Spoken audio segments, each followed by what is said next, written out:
За, маркетингийн албатай хамтран бэлтгэж байгаа манай видео контентын одоо дараагийн дугаар маань бэлэн болж байна. Бид нэр өнөөдөр бэрш бүтээгдэхүүний одоо хичээлийг та бүхэндээ хүргэж байна. Тэгэхээр миний хичээл бэршигээ бэршийн танилцуулга би гайхамшигт итгэдэггүй би бэршд итгэдэг гэж энэ бэршид бичсэн одоо хэрэглэгчийн үгнээс өгүүлбэрээс өгүүлбэрээр бол энэхүү одоо презентацаа нэрлсэн байгаа. Тэгэхээр энэхүү хүн маань бол бэршийг олон жилийн турш хэрэглээд би гайхамшигт итгэдэггүй би бэршд итгэдэг гэж ингэж хэлж энэ нь бол тухайн одоо бэршийн маань одоо номонд орсон байт юм аа. Тэгэхээр бэршийн талаар ярихаас өмнө заавалжгүй бид нар энэ доктор Йожеф Бэрш гэж энэ хүний талаар ярихаас өөр аргагүй болно. За энэ хүн маань бол 1920 онд төрөөд 2006 онд нас орсон боловч Унгарын одоо шинжлэх ухаанд бол нээлт хийсэн домог болсон юм хүн байгаа. За 1972 онд Бэрш туслыг бүтээсэн ч одоо ч одоо Унгарын эрүүл мэндийг хамгаалах болон эмчилгээний бүтээгдэхүүнийг манлайлан явж байгаа. За ер нь бол Бэрш гэдэг энэ хүн бол одоо өөрийнхөө ойр дотны хүмүүсийг хавдар болон бусад өвчнөөр нас ороод байгаа учраас тэднийг авран хамгаалах гэр бүлийнхээ өмнө хүлээх хариуцлагын үүднээс ер нь бол болж игэл одоо баг хавдрын эсрэг имийг зохион бүтээчих. За тэгээд урьдчилан сэргийлэх имийг зохион бүтээх ийм гүн одоо хүсэл эрмэлзэлтэйгээр энэхүү бол бүтээгдэхүүнийг бол нээсэн байдаг. За ингэж нээснээрээ одоо энэ бүх одоо тодорхой өвчнүүдээс урьдчилан сэргийлж чаддгиймаа дархлааг дээд зэргээр одоо дэмждгиймаа гэснээсээ болж одоо хуурам мэхлэгч шидрэг гэж хүртэл хэлэгдэжсэн ийм адал явдалтай амьдралтай ийм хүн байж байгаа. За ер нь бол анх нээсэн санаа нь юу байсан гэхээр ийм хоёр өөр хөрсөнд ургас ургамлын гарц үр болон жимсний чанар өөр байгааг бол анзаарсан. За ингээд ерөнхийдөө бол энэ хөрсийг нь судалж үзсэн. За ингээд судлаад үзсэн чинь хөрснийх нь одоо микроэлемент болон амин жимийн ялгаа бол байгааг бол олж илрүүлсэн. Ингээд за хэрвээ энэ шаардлагатай тэр амин жим эрдэс бодисуудыг тэр хөрс рүү хийгээд өгвөл юу болох вэ? Тэр үжил шим муутай хөрс маань одоо юу болох вэ гэдээ ингээд үзсэн чинь эдгээрийг хөрсөнд нэмсний дараа ургамал өвчлөлгүй эрүүл ургасан. За ингээд ерөнхийдөө бол маш олон жилийн судалгаа хийж агаад ер нь бол микроэлементүүд эрдэс бодис маань бол организмд орлуулшгүй чухал үүрэгтэй байдаг юм байна. Ургамалт ч гэсэн ийм үр дүнтэй байгаа юм бол одоо хүн дээр энэ маань ямар үр дүн өгөх юм болоо гэж явж судалж явсаар хагаад энэхүү одоо микроэлементүүдийг зохистой харьцаагаар хольж одоо уусмал хэлбэрт оруулсан энэхүү бүтээгдэхүүн маань өөрөө бэрш туслал байдаг. За бэрш туслалын түүхийн хэлхийг үзэх юм бол 1972 онд бол хамгийн анх бол энийг бол нээсэн. За ингээд 76 онд аль биесээр патент авсан, 78 оноос худалдаанд гаргасан, 89 оноос бол бэрш гэдэг үйлдвэр бол нээгдсэн. За ингээд доктор Йожеф Бэрш бол 2002 онд Унгарын шинжлэх ухааны хамгийн өндөр шагналуулах Сечний шагналыг бэрш туслыг зохион бүтээснийхаа төлөө л авсан байдаг. За одоо цөмөөрөө энэ бэрш гэж одоо энэ үйлдвэрийн талаарх видеог үзцгээе.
За тэгээд та бүхэн манаас Bearish гэж энэ компани талаарх 2 минутын одоо бичлэгтэй танилцаад байсан компани талаар тодорхой мэдлэгтэй болсон баг.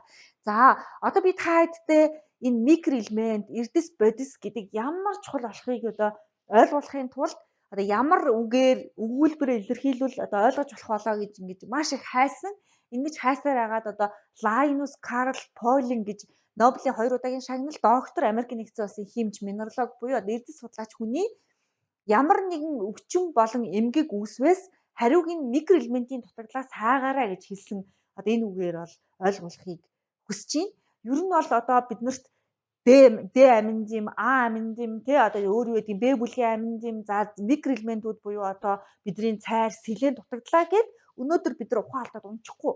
Гэхдээ бид нар энэ маа дутагдаад яваад байвал 20 жилийн дараа, 10 жилийн дараа одоо хавдар байдаг юм уу? Одоо аль эргэсэн систем нь эсийн хувьд илүү одоо өсөглөн эсийн хувьд одоо асуудалтай байна. Тэр эргэсэн систем маань эд дээр очиж ингэж өвчин үүсгдэг гэдгийг л илүү ойлгоосаа гэж хүсээд ер нь хизээ нэгэн цагт өвчин эмгэг болвол эн чинь 10-20 жилийн өмнөх чиний микро элементийн дутагдлаа нөхөж чадаагүйгээс болсон шүү гэсэн энэ алдарт үгийг сануулсан хэлж байна. За микро элементийг ярихын тулд бүгдээрээ цөмөөрөө заавалчгүй одоо энэ одоо үлэг системийг харахаас өөр аргагүй. Байгальд бол 92 элемент байдаг. За энэс 81 нь бол хүний организмд байдаг. За макро элементүүд бол бүр хүний одоо энэ амьдралд бол зайлшгүй шаардлагатай нүүрс дөрвч, ус дөрвч, хүчил дөрвч, азот, кальц, фосфор, каль тэ хүүхэр, холоор, натр, магний гэдэг. Эдгээр бол хүний одоо өдөр тутмын биохимийн ууралд бол маш өндөр үр гүйцэтгэж идэг. За дараа нь бол микро элемент хэмжээний хувьд жижигхэн боловч мэдээж тодорхой хэмжээгээр энэ одоо элементгүйгээр бол бас оршин тогтнох үндэсгүй ийм элементүүд байдаг. За энэ маань бол төмөр, йод, зис, цайр, кобальт, хром, молибден, селен, манган, фтор зэрэг микро элементүүд байдаг. Бидний одоо хими хичээлээр үздэг та бүхэн маш сайн санаж байгаа. За ингээд өнөөдрийн түрүүн та бүхэндээ хэлсэн манай Bearish бол одоо микро элементүүдийг зохистой зөв харьцаагаар агуулсан ийм усан усмал байж байгаа. Тэгэхээр микро элементүүд ямар үүрэгтэй юм бэ? Хаана байдаг юм бэ?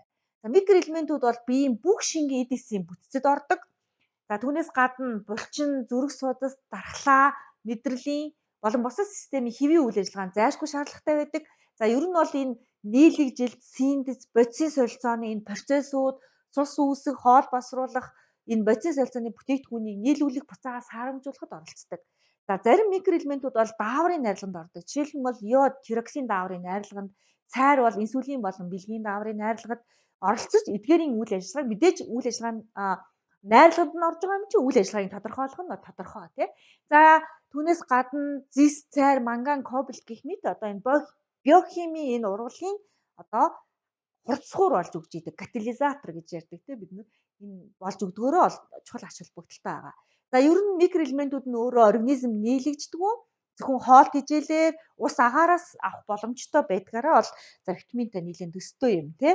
За микро элементийн дутагдлыг хизээ хүн хамгийн их одоо анзаард юм бэ. Угаасаа бид хэд өөрсдөө гар хуруунд дээр илэрдэг биеийн одоо гадаад бүтцээр илэрдэг ямар нэгэн байхгүй учраас одоо би зэсийн дутагдaltaй байна, би цайрын дутагдaltaй байна гэж хэлэхэд ерөөхдөө бол хэцүү. Гэхдээ ямар одоо үед дутагдсан байх магадлал өндөртэй байдаг вэ гэхээр өсөлтийн үедээ яваа хүүхэд. За манайхан хэлдэг те өсөлтийн үедээ явж байгаа хүүхэд хөл гар өвдөд байна гэхээр манайхан юу гэж хэлдэг вэ гэхээр ерөөхдөө бол зүгээрээ том болох гэж байгаа. Гэтэл яг энэ өсөлтийн насандаа явж байгаа хүүхдэд өөрөө бодисын солилцоо маш эрчимтэй явагддаг. Тэр хэрээрээ одоо энэ микро элементүүд, витаминуудыг одоо их хэмжээгээр шаарддаг. Тэ? Тэрийг нэгж байгаа одоо юу гэдгийг гадаад илэрлийг бид нэр зүгээрээгээд өнгөрөөж бас болохгүй байгаа. За өсвөр насныхан байгаа. За өндөр настангууд ерөөхдөө бол нас ахих тусам хүний биед одоо агуулгадж байгаа микро элемент маань дутагдaltaй орсон шимэгдэл, нийлэгдэл бүх юм нь бол тодорхой хэмжээгээр бол одоо нас залуу хүмүүсээс өөр процессор явагдаж байгаа учраас энэ бол ойлгомжтой. За жирэмсэн эмэгтэйчүүд за түүнд бас ураг бас 2 дахин их хэмжээгээр энийг бол шаардж байгаа энэ микро элементүүдийг.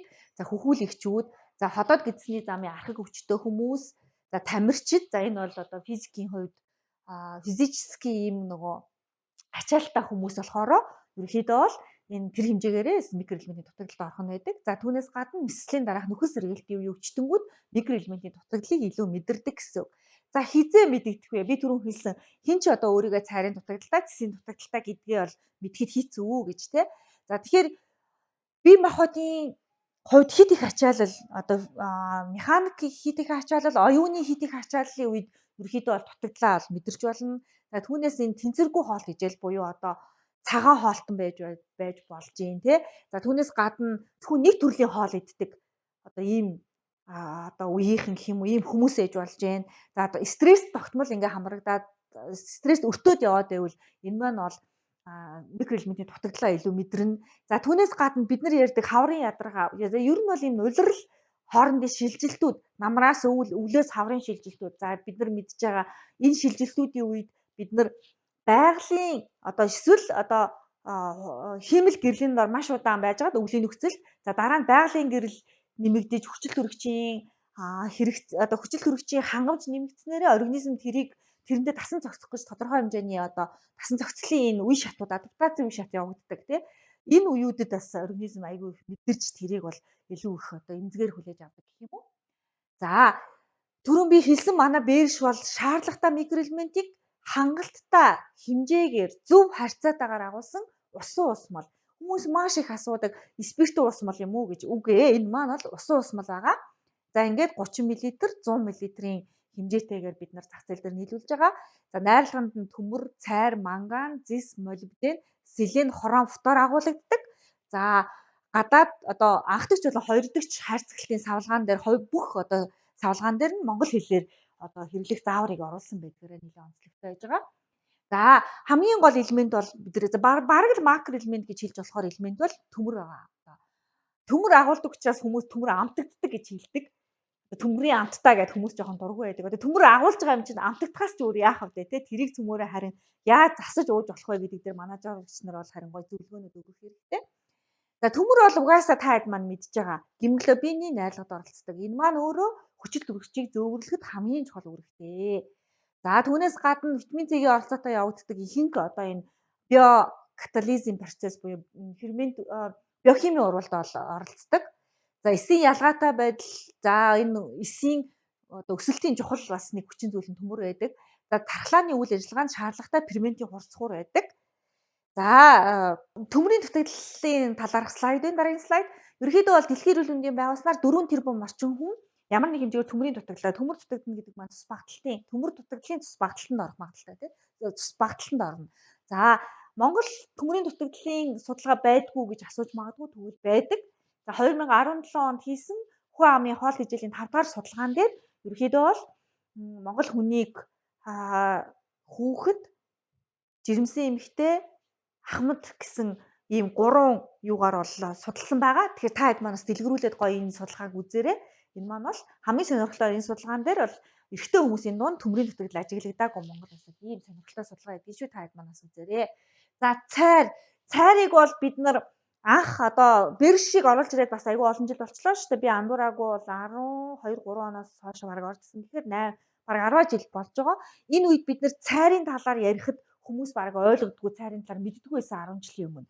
Харин одоо бол цайрын талаар хүн болгон мэддэг. Цайр бол тархлааны маш чухал элемент юм гэдгийг маш их мэдж байгаа. Одоо цайртаа уус гарцсан байна, цайртаа савх гарцсан байна. Гэтэл бид нар 10 жилийн өмнө энийг ойлгуулах гэж ядчихсан. Ялангуяа энэ нөгөө коронавигийн бас үед бас цайр чухал гэдгийг улам их батлаад өгшиг боллоо. За цайр бол дархлаанд оролцдог. За түүнээс гадна эр бэлгийн булчирхай хэвийн үйл ажиллагааг хангах, хадгалахад бол цайр оролцдог гэдгийг ерөнхийдөө бол баталсан байгаа. За хэрвээ цайрын дутагдaltaй яваад байвал хүмүүдэд бэлгийн божилт хожуу явагдахаас гадна эрэгтэйчүүдэд бэлгийн сулрал төрийн булчирхай хавдар илэрдэг. За түүнээс гадна цайрын дутагдлын үед арьсны тууралтууд, шархны эдгэрэлт удаашрах, за батг гарах, үс унах, хумс сугарах, за тэгээ зочромтгой байх, ядрах, нойр гүдэл зэрэг болвол шиш тэмдэг илэрдэг. За жирэмсэн эмэгтэйчүүдэд бол жишээлх юм бол дутуу төрдөг байдаг. За цайр бол дархлаатай холбогддог гэдгийг нь бол хангалттай нотолгоонууд бол байж байгаа.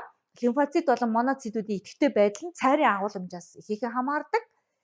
За тэгээд ер нь бол нөгөө ийм одоо хичээлд явдаг хүүхдүүдийн дунд байнга өвдөд идэг хүүхдүүдийг судлаад үзэхэд ерөнхийдөө бол 80-аас 90% нь цайрын дутагдал ажиглагддаг. ажиглагдсан ийм судалгааны ажлууд хийгдсэн байдаг. Тэгэхээр бол цайр бол өөрөө халдах төвчин өртөмтгий байдалд бол бас нэлээд ач холбогдолтой байх нэ. Үүний зэрэгцээ бол дархлааны эсийн тоо буурж, энэ зохицуулгын бодис болох тимозины ялгаруулалт нь нөлөөлдөг. За нейтрофил макрофагийн нингийн эсрэг идэх буурж, хамгаалтын эсрэг ялгаруулалтыг цайр дутагдаад явах юм бол багасдаг байх.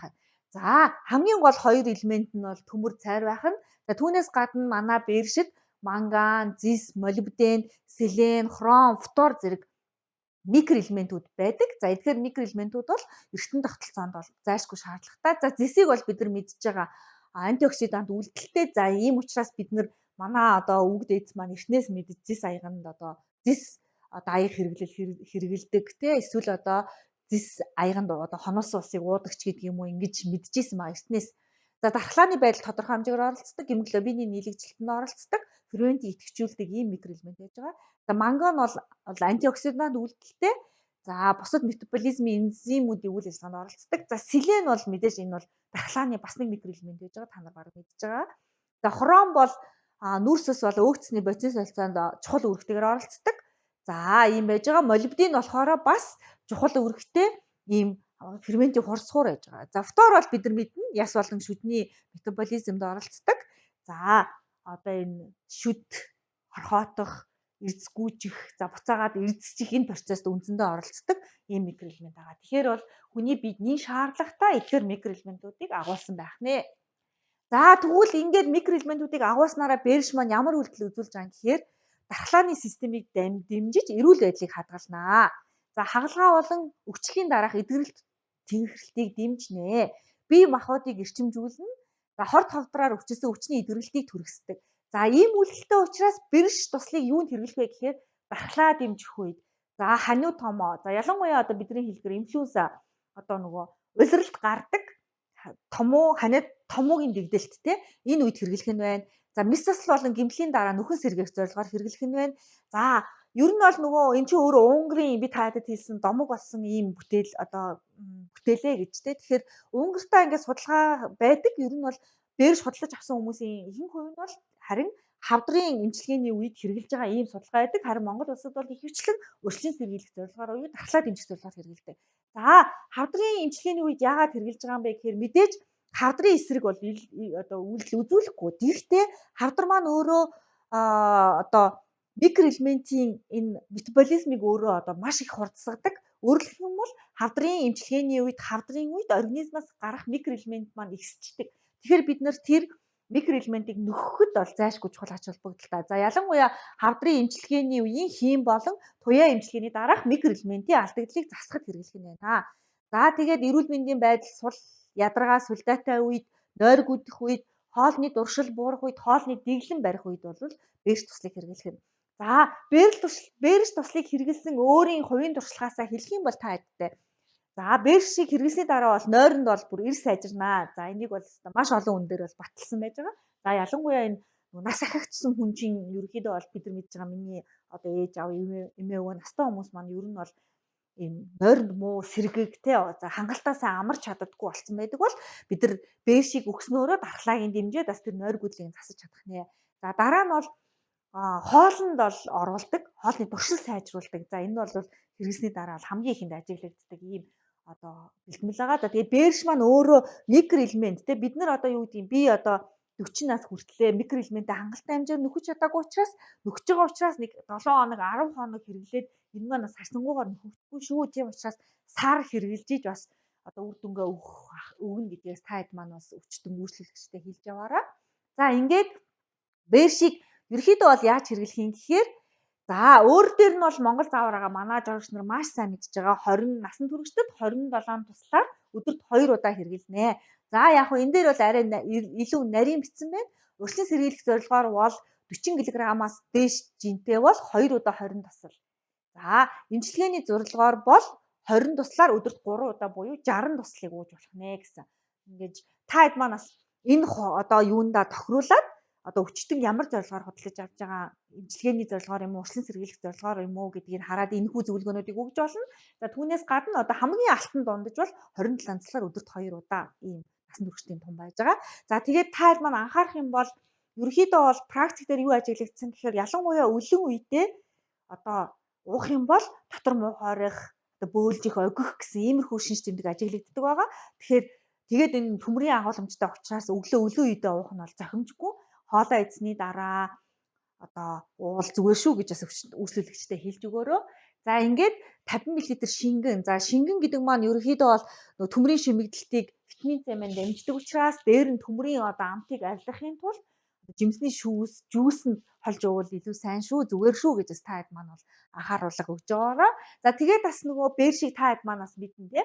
Хэрвээ бээрш тусаасан уусмал хэрэг цайн дээр одоо бэшиг тусаах юм бол ингээ харалдаг. Тэр бол танин гэж бодис үүсэж байгаа холбоотой. Гэхдээ энэ бол бүтээгдэхүүний үйлдэлд ямар ч нөлөө байхгүй. Тэн дээр санаа зовх юм байхгүй шүү гэж олвол хэлж зөвлөгөө өгөөрөө. За тэгээд ингээд миний одоо хамгийн сүүлийн слайд бэрш туслын талаарх слайд маань болохоор одоо энэ доктор Йошеф Бершийн хэлсэн амьдралын төлөө тэмцэх нь үр дүнгөө өгдөг үүрэг хариуцлага юм аа гэсэн. За би энийг бол юу гэж ойлгож байна вэ гэхээр хэрвээ бид нэр өвчнөөс урьдчилан сэргийлж чадвал за иймэрхүү микроэлементүүд одоо хүний организмын эссеншл болсон амин дэмүүд тэ амин дэм омега гих мэтчлийн иймэрхүү зүйлсийг хэрэглэх юм бол бид нар өвчнөөс урьдчилан сэргийлж чадна. Хэрвээ бид нар өвчнөөс урьдчилан сэргийлж чадах юм бол гэр бүлийнхаа өмнө хайртай хүмүүсийнхаа өмнө хүлээж байгаа хамгийн том хариуцлага болно шүү гэж ингэж ойлгож хэлсэн үг бах гэж өөрийнхөө ол тайлбарж ойлгож байгаа. За тэгээд хамгийн сүүлдээ та хэдтэй юу гэж хэлгсэн гэхээр би өрөөндөө байдаг цэцгийг аваад ирсэн байж байгаа. Цэцэг хүртэл витамин нэгж байгаа. Гэртээ цэцэг тавьдаг хүмүүс мэдж байгаа тий. Энэ витаминыг худалдаж аваад хөрсөнд нь ингээ хийдэг. Цэцэгт хүртэл витамин эрдэс бодис хэрэгтэй байхад хүн та яг тэрийгэ нөхөж чадж байгаа юу тий? Үйлчлүүлэгч чинь энийг ойлгож мэдж байгаа юу гэдгийг бас асуугаад үзээрэй. Цэцгээ хүртэл ингээд витаминээр тижээгээд машина хүртэл жилдээ нэг онцлогоонд оруулаад байдаг мөртлөө тэгээ хэрэгтэй юм тасралтгүй засдаг мөртлөө хүн та өөрөө энэ микроэлемент амин дэмийн дутагдлаа нөхөж чадж байгаа юу гэсэн асуултаар баг энэхүү лекцээ дуусгамаар санагдаж байна. Тэгээ энийг ойлгуулж яагаад гэхээр энийг хамгийн их мэдж байгаа мэдэрж байгаа хүмүүс маань та нар шүү дээ. Энгийн арт түмэн бол эрүүл мэндийн боловсрол олгогч нь одоо эмзэн туслан үйлчлэгээний нэг хэсэг маань яж байгаа. Тэгэхээр энийгээ бас та бүхэн маань сайн бас хэлж таниулж яваараа. Тэгээд өнөөдрийн бэрш хэмээх одоо гайхамшигтай шидэт туслын талаарх танилцуулга маань өгөр өндөрлөж байна. Баярлалаа.